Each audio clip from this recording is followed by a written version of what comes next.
We're going to talk about how to graph logarithmic functions. So you're looking at a function like this, and remember that's a base a, but you're going to need to notice that a is positive but not equal to 1, and x has to be positive. So those are just kind of some things. And so as we look through this slide, they give you some different things to look for. Things that I would notice, maybe you can see this graph has a domain from 0 to infinity and a range of all real numbers. You might notice that there is a vertical asymptote. And that should make sense if you remember that a logarithm is an inverse of an exponential. An exponential growth has a horizontal asymptote and a domain of all real numbers and a range from 0 to infinity. This is just the inverse. So imagine switching x and y. So let's get into an example. Example 3, graph the logarithmic function, give domain and range. When we look at part A, y equals log base 1/3 of x. It's really hard to graph a logarithm, and so what it's not as hard to do is convert back to exponentials. So when you look at this problem, it's a base 1/3. And the answer to the log is the exponent, so it's 1/3 to the y equals x. So this exponential is equivalent to the original logarithm. We're going to graph that by making a table.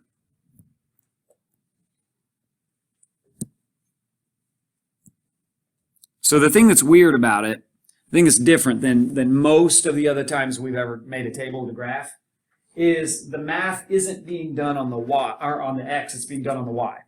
Okay? Normally we pick a number, we plug it in, we do something, and we figure out what y equals. But in this equation, we're doing the math on the y to figure out what x equals. And so the main difference is when I plug in my numbers, I'm plugging in numbers over here for y. And so I would have 1/3 to the negative second power, which you ought to be able to do in your head. Flip it, you get 3. Square it, that's 9. 1/3 to the negative first, that's going to flip it to the first power, that's 3. 1/3 to the 0, anything to the 0 is 1. 1/3 to the first, and 1/3 to the second. There's no flip, don't flip it, that's just 1/9. Okay, so we've got some points. We're going to graph it. I didn't give you graph paper on purpose because I think it's probably better to just draw it by hand. So we're going to draw a graph and it's going to look something like this. Now you want to pay attention to your x numbers. I can see the x numbers. The biggest number is 9 and the smallest number is 1/9, which is basically 0. This is telling me how to draw my graph or how big to draw my graph. And you can be kind of lazy here. I'm going to go by 5s. You don't have to do every tick mark, but you can if you want to. I'm going to go by 5s here. And on the y-axis, I'm going to go ahead and just go by 1s. I've got a 1, 2, -1, and -2. So if I graph these points, I'll have 9, -2. It's about right there. 3, -1, about right there. 1, 0, about right there. 1/3 1 is kind of hard to graph. 1/3 is just a little bit bigger than 0, and 1 is about right there. And 1/9 is just a little bit bigger than 0, and 2 is right there. Now I want you to notice and pay attention to the fact that there is a vertical asymptote. There's a vertical asymptote at y equals 0. Do not cross that asymptote. So we're going to draw our curve is going to approach the asymptote up at the top. And it's going to curve through our points and look something like this.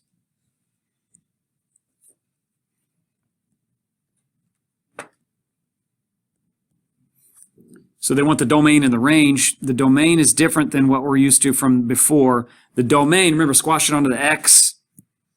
That goes from 0 to infinity. The range, squash it onto the y. That's negative infinity to positive infinity, all real numbers. So let's look at the other one.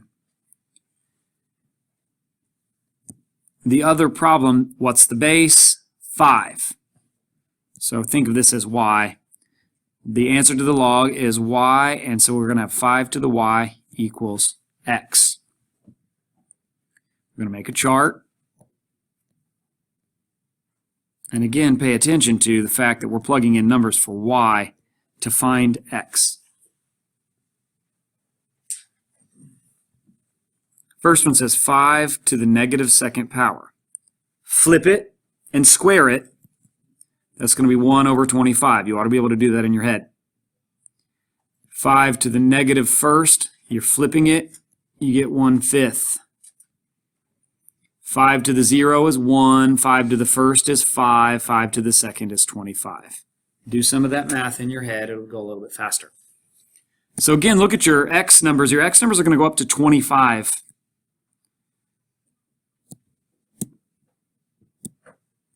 Your y numbers still only go up to 2 and negative 2. So instead of doing 30 tick marks or 25 tick marks, I'm going to go by tens. 10, 20, and 25. And this is why I like drawing it without graph paper. It'd be a lot harder to do that with graph paper.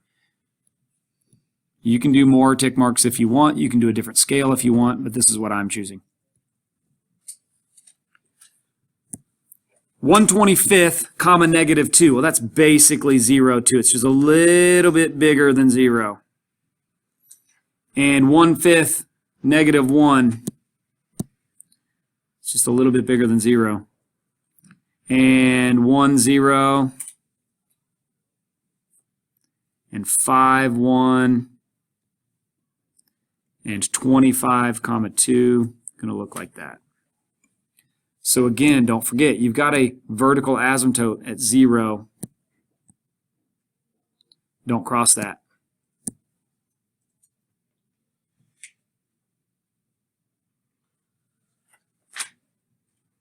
There's your curve, log base 5 of x. We've got a domain from 0 to infinity, and we've got a range of all real numbers.